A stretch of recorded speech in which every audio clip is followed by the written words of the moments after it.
आपल्यासोबत धनंजय देशमुख हे जोडले गेलेले आहेत। धनंजय देशमुख, आपलं लोकशाही मराठीमध्ये खूप खूप स्वागत। माझा आवाज आपल्यापर्यंत पोहोचतोय? हो. जी, आपण पाहतोय आता बीड जिल्ह्यामध्ये जमावबंदीचे आदेश लागू आहेत। आपण जी मागणी केली होती मोक्का लावण्यासंदर्भात, आता मोक्का लावण्यात आलेला आहे। कारवाई होणार आहे आता कराडवरती। आपली यावरती काय प्रतिक्रिया? संतोष अण्णा देशमुख हे माझे भाऊ आहेत. त्यांची जी निर्घृण पद्धतीने हत्या करण्यात आली आणि देशमुख कुटुंबियांनी आणि गावांनी आणि समाजाने जी मागणी धरली होती, म्हणजे देशमुख कुटुंबियांनी आम्ही, की हत्येतील सर्व आरोपींना फाशी झाली पाहिजे आणि तीच मागणी आहे की जे आरोपी आहेत, ज्यांनी हे कटकारस्थान केलं, जे ही संघटित गुन्हेगारीमध्ये जे आहेत आरोपी, त्यांना फाशीची शिक्षा देण्यात यावी, ही आमची भूमिका आहे. आपण याच संदर्भात आंदोलन केलं होतं। त्यानंतर आपण बैठक घेतलेली आहे। या बैठकीनंतर आपण आंदोलन स्थगित केलं। आपली अशी इच्छा होती की आपल्याला जी सर्व पोलिसांची जी चौकशी सुरू आहे ती सर्व माहिती आपल्याला जाणून घ्यायची होती। ती आता आपल्यापर्यंत ही चौकशी समजते का? ती माहिती आपल्यापर्यंत पोहोचते का आता पोलिसांकडून? आम्ही सीआयडी ऑफिसर आणि एसआयटीचे प्रमुख तेली साहेब यांची भेट घेतली आणि तपासासंदर्भात चर्चा केली आणि तपास योग्य दिशेने करण्यात यावा अशी आमचे जे शिष्टमंडळ आहे, मी आहे, त्यांनी विनंती केली आणि त्यांनी तपास योग्य दिशेनं सर्व करत आहेत. योग्य दिशेने तपास आहे असं आम्हाला ग्वाही दिली आणि आम्ही निघून आलो मग. जी, आता सध्या आपण पाहतोय की कराडवरती मोक्का लावण्यात आलेला आहे आणि आता कारवाईला सुरुवात झालेली आहे। 14 दिवसांची पोलीस कोठडी सुनावण्यात आली आहे। आता आपली पुढची काय मागणी आहे आणखीन त्या संदर्भात? मागणी आमची एकच आहे की जे भावाची हत्या केली, ते हत्येतील आरोपी जे आहेत, ज्यांनी हे कटकारस्थान केलेलं आहे, ज्यांनी ही संघटित गुन्हेगारीतून हा प्रकार घडलेला आहे, त्या सगळ्या आरोपींना फाशीची शिक्षा झाली पाहिजे आणि आपले मुख्यमंत्री साहेब यांनी पण शब्द दिलेला आहे की गँग मधला शेवटचा आरोपी जोपर्यंत फासावर लटकत नाही तोपर्यंत ही कारवाई केली जाईल. अद्याप आपण पाहतोय की एक आरोपी फरार आहे, त्याचा शोध सुरू आहे। त्या संदर्भात पोलिसांकडून आपल्याला काय माहिती देण्यात आली आहे का? तपास चालू आहे. लवकरच तो आरोपी जेरबंद होईल असं आम्हाला सांगण्यात आलेलं आहे. आपण आंदोलन केलं होतं। आपल्या आंदोलनामध्ये अनेक जण सहभागी झाले होते। मोठ्या संख्येने मस्साजोगचे गावकरी असो, बीडचे गावकरी असो, मोठ्या संख्येने आपल्यासोबत या आंदोलनामध्ये सहभागी झालेले पाहायला मिळत होते आणि त्याच पार्श्वभूमीवर कुठेतरी वातावरण हे आता गढूळ झालेलं पाहायला मिळालं आणि त्याच पार्श्वभूमीवर पोलिसांचा ठिकठिकाणी बंदोबस्त वाढवण्यात आला आणि आता आपण पाहतोय तर जमावबंदीचे आदेश सुद्धा आता बीड जिल्ह्यामध्ये लागू करण्यात आलेले आहेत। आमची भूमिका न्यायाची असणार आहे. न्यायाच्या भूमिकेमध्ये आम्हाला जे काही करता येईल, आम्हाला न्याय कसा मागायचा आहे, आम्ही वेळोवेळी विनंती करतोय सगळ्यांना की आम्हाला न्याय द्या आणि त्या भूमिकेत सगळे होते. परंतु कलम 144 लागू झाल्यामुळं आणि जमावबंदी असल्यामुळं आम्ही काल पोलीस प्रशासनाला कळवलं की कायदा व सुव्यवस्था यांना जिथं बाधा निर्माण होईल असं आम्ही कुठलं कृत्य करणार नाहीत. जी, आम्ही सगळ्यांवर विश्वास व्यक्त केलेला आहे. सगळ्या यंत्रणा काम करत आहेत आणि आम्ही कुणाला काही अडचण होईल देशमुख कुटुंबियामुळं, गावामुळं असे कुठलं पाऊल उचलणार जी, नाही. आपण आमच्यासोबत अशीच जोडलेले राहा। आपण पाहतोय वाल्मिक कराड याला आता याची चौकशी सध्या सुरू आहे। याला आता केज कोर्टामध्ये नेलं जातंय। त्याची चौकशी आता होती आहे। त्याचबरोबर वैद्यकीय चाचणी सुद्धा आता त्याची झालेली आहे। मात्र त्यांच्या समर्थकांकडून जर आपण पाहिलं तर आंदोलन सुद्धा केलं जातंय। बीडमध्ये आपण पाहिलं तर जमावबंदीचे आदेश आता लागू करण्यात आलेले आहेत। कोणताही अनुचित प्रकार घडू नये म्हणून बीडमध्ये संपूर्ण ठिकाणी बंदोबस्त ठेवण्यात आलेला आहे। आता आपण पाहतोय वाल्मिक कराडची वैद्यकीय तपासणी झालेली आहे आणि आता त्याला केज कोर्टामध्ये नेण्यात येणार आहे। केज कोर्टाबाहेर सुद्धा आपले प्रतिनिधी होते। त्या ठिकाणी पोलिसांचा बंदोबस्त वाढवण्यात आलेला आहे। कोणताही अनुचित प्रकार घडू नये यासाठी पोलिसांचा बंदोबस्त ठेवण्यात आलाय।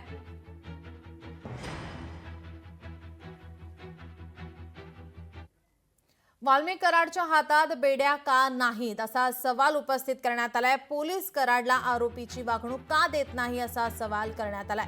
वाल्मिकची दहशत आहे का? मंत्री धनंजय मुंडेंचा दबाव आहे का असा सवाल केला गेलाय. अंजली दमानिया यांनी पोस्ट करत सरकारला सवाल केलाय. वाल्मिक कराडला आता केस कोर्टामध्ये नेण्यात येणार आहे. मात्र यावरून अंजली दमानिया या समाज माध्यमावर सवाल उपस्थित करतायत. आपल्यासोबत संतोष देशमुख यांचे बंधू धनंजय देशमुख हे आपल्यासोबत जोडलेलेच आहेत. आपण पाहतोय की सामाजिक कार्यकर्त्या आहेत अंजली दमानिया या सुद्धा आक्रमक पाहायला मिळतात. समाज माध्यमावर प्रश्न उपस्थित करतायत. वाल्मिक कराडच्या हातात बेड्या का नाहीत असा त्यांनी सवाल उपस्थित केलाय. आपली यावरती प्रतिक्रिया.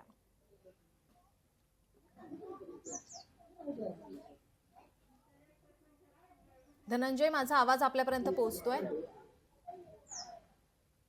हो. जी आपण पाहतोय अंजली दमानिया ज्या सामाजिक कार्यकर्त्या आहेत त्या या प्रकरणावरती आक्रमक पाहायला मिळतात. वारंवार सरकारला या संदर्भात सवाल करताना पाहायला मिळतात. वाल्मिकची कुठेतरी दहशत आहे का असा त्या सवाल करतायत. त्याचप्रमाणे धनंजय मुंडे यांचा सुद्धा दबाव आहे का? त्यांना बेड्या का नाही ठोकल्यात किंवा त्यांना कुठे नेताना बेड्या का त्यांच्या हातात नाहीयेत असा सवाल त्या वारंवार करताना पाहायला मिळतात. हा प्रश्न पोलीस यंत्रणेला त्यांनी विचारलेला आहे आणि त्याचं उत्तर त्यांच्याकडूनच अपेक्षित आहे. आपल्याला काय वाटतं की आणि त्याचं यावरती? उत्तर त्यांनीच दिलं पाहिजे. जी हा ताई बोललेले आहेत तर त्याचं उत्तर अपेक्षित आहे देणे पोलीस यंत्रणेनं आणि ते त्यांना दिलं गेलं पाहिजे.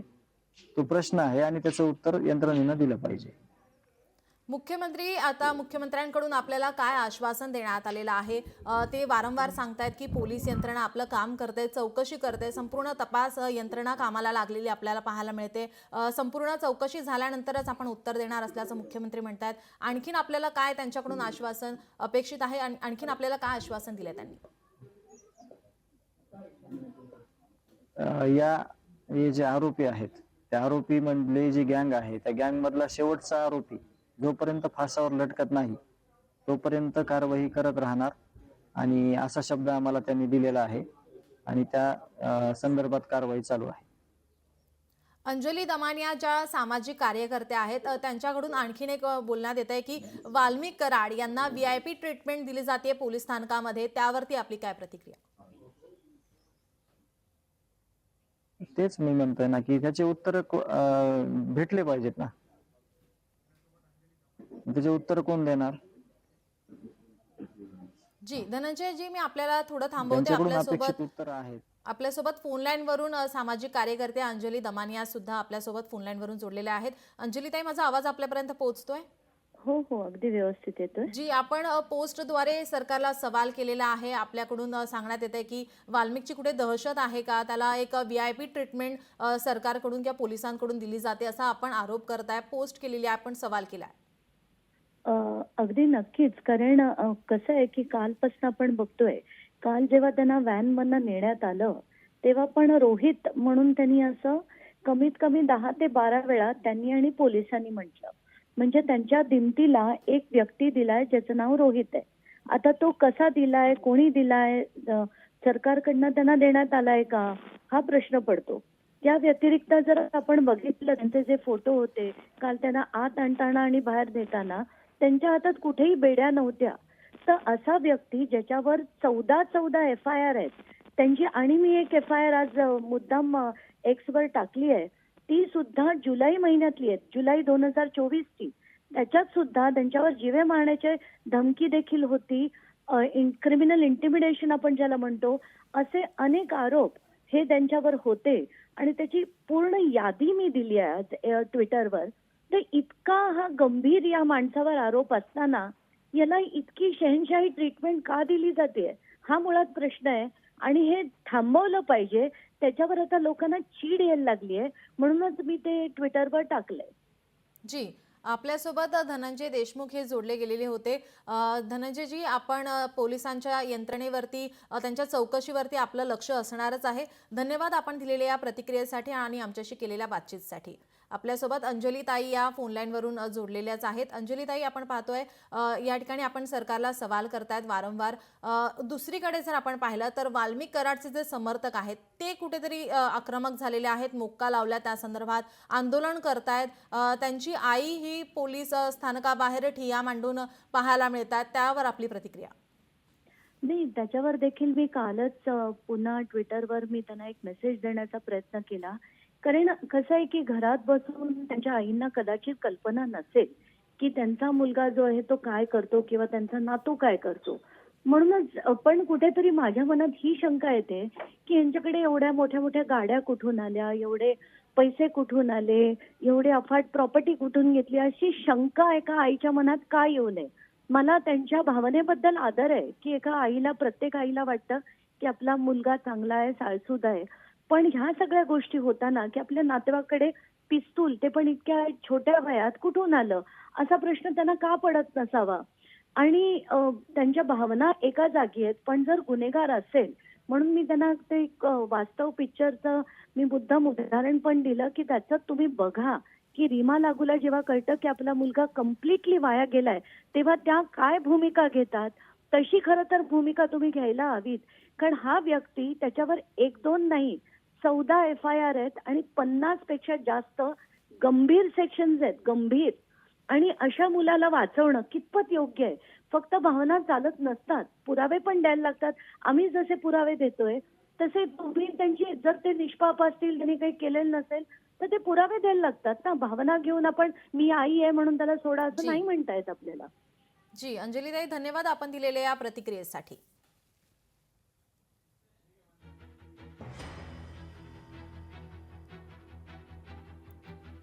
वाल्मिक कराडची वैद्यकीय तपासणी झाल्यानंतर आता केज कोर्टामध्ये त्याला हजर केलं जाणार आहे. आणि आपण ही ताजी दृश्य पाहतोय. आता पोलीस व्हॅनमधून वाल्मिक कराडला घेऊन जात आहेत. मोठ्या संख्येने पोलिसांचा बंदोबस्त पोलीस स्थानकाबाहेर, केज न्यायालयाबाहेर लावण्यात आलेला पाहायला मिळतोय. या सर्व पार्श्वभूमीवर बीडमध्ये आता जमावबंदीचे आदेश लागू करण्यात आलेले आहेत. पोलीस प्रशासन ऍक्शन मोडवर आलेला पाहायला मिळतंय. एकीकडे आता पाहतोय आपण वाल्मिक कराड यांचे समर्थक आक्रमक झालेले आहेत, ते सुद्धा आंदोलन करताना पाहायला मिळतात. त्याच पार्श्वभूमीवर आता पोलिसांनी बंदोबस्त वाढवलाय.